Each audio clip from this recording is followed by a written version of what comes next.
ও হাজি, গাজী, দানবীর, নেতা, নেত্রী, মুন্সি, মোল্লা, মুফতি, ভদ্র, নম্র, যে যাই হও না কেন তোমরা, সমাজ সেবী দিয়ে কাজ হবে না। কিয়ামতের দিনে সবার আগে কোন আমলের হিসেব হবে? যার নামাজ ঠিক থাকবে সে কি হবে? যার নামাজ ঠিক থাকবে না সে কি হবে? তো তোমরা নামাজ পড়ো না। তোমাদেরকে একটু আগে বলেছিলাম, হাজার হাজার লক্ষ লক্ষ অপরাধ করবা, গুনাহ বলে গণ্য হবে, কবিরা বা সগীরা। নামাজ ছেড়ে দেবা, কুফরি বলে গণ্য হবে, আর কোনো অপশন নাই। নামাজ ছেড়ে দিলে কি বলে গণ্য হবে? তোমাদের মধ্যে একজন লোক উঠে দাঁড়াও তো, যে 2 দিন ভাত খাও নাই, গত 2 দিনে কিচ্ছু খাও নাই, দাঁড়াও। একটা ছেলে দাঁড়াও, গত 2 দিন কিচ্ছু খাও নাই।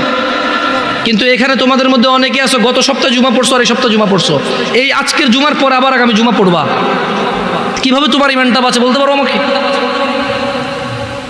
2 বেলা 3 বেলা ভাত না খেলে তোমার পেট বাঁচে না,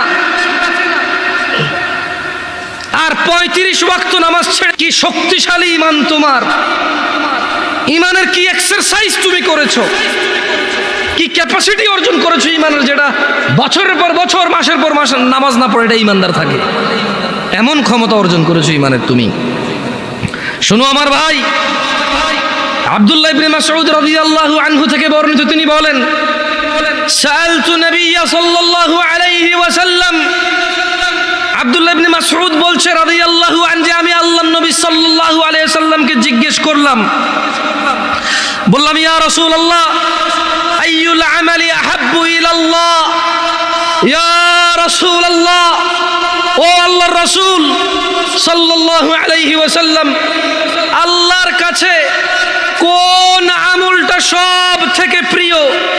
قال, তিনি ফাতিমা রাদিয়াল্লাহু আনহার আব্বা সাল্লাল্লাহু আলাইহি ওয়াসাল্লাম জবাব দিয়েছেন, তিনি বলেছেন, আস-সালাহ, নামাজ আল্লাহর কাছে সব আমলের চাইতে প্রিয়। আলা ওয়াক্তিহা, সময় মতো নামাজ পড়া আল্লাহর কাছে সকল আমলের চাইতে প্রিয়।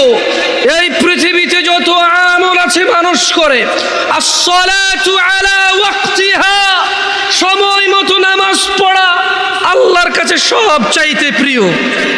দিনী ভাইরা, কত গুনাহ, কত অপরাধ, সিনেমা, নাটক, গান বাজনা, অপরাধের শেষ নাই। মিনিটে মিনিটে, ঘন্টায় ঘন্টায়, দিনে রাতে হিসেব ছাড়া অন্যায় অপরাধ করি।